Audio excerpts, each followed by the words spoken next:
MCQ question number 1. Water from a tap emerges vertically downward with an initial speed of 1 meter per second. The cross sectional area of tap is 10 to the power minus 4 meters square.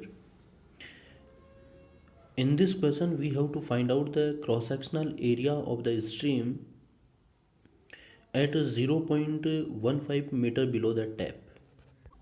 So let us consider that the tap point is the reference point, and with respect to this we will apply the energy conservation law.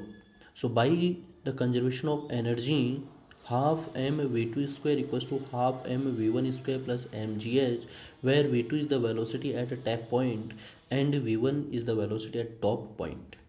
That implies v2 square equals to v1 square plus 2gh.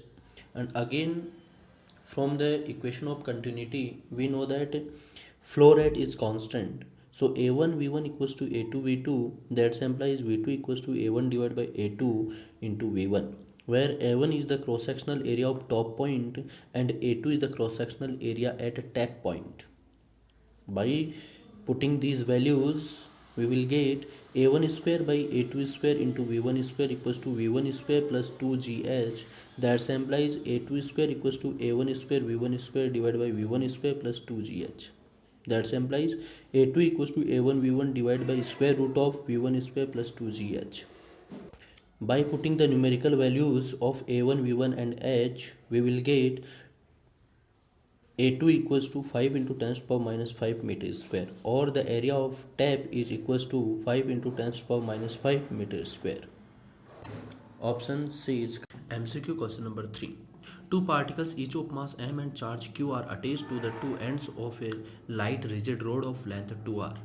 The rod is rotated at constant angular speed about a perpendicular axis passing through its center.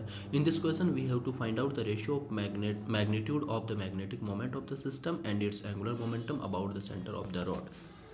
So we know that the current I is defined as the total charge per unit time, or that is equals to frequency into charge. So current I is equals to omega upon 2 pi into total charge 2q, that is equals to omega q into pi.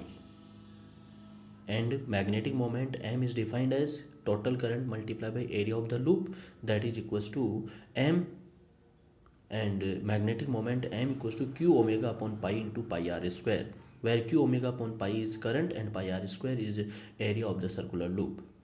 That implies total magnetic moment m equals to q omega r square. And now the angular momentum about an axis which is passing through to its center and perpendicular to it, that will be equals to 2 into I omega.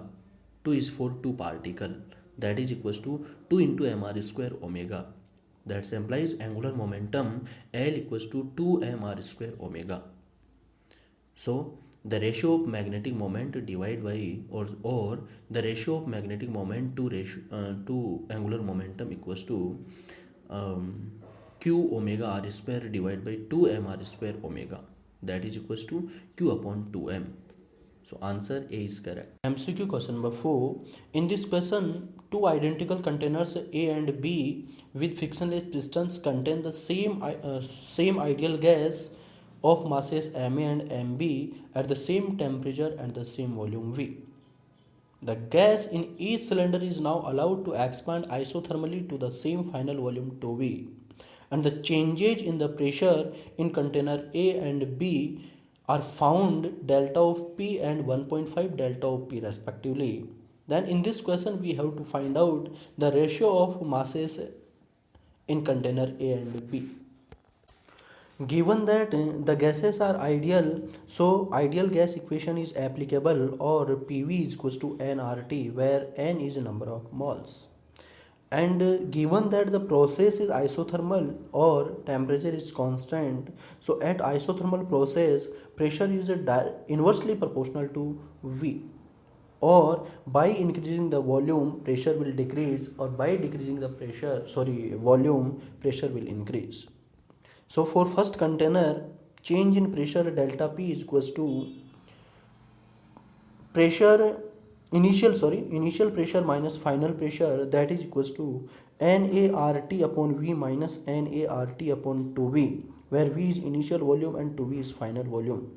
So change in pressure of container A, that is equals to NART upon 2V. Similarly for container B, 1.5 delta of P is equals to initial pressure minus final pressure, that is equals to NBRT upon V minus NBRT upon 2V.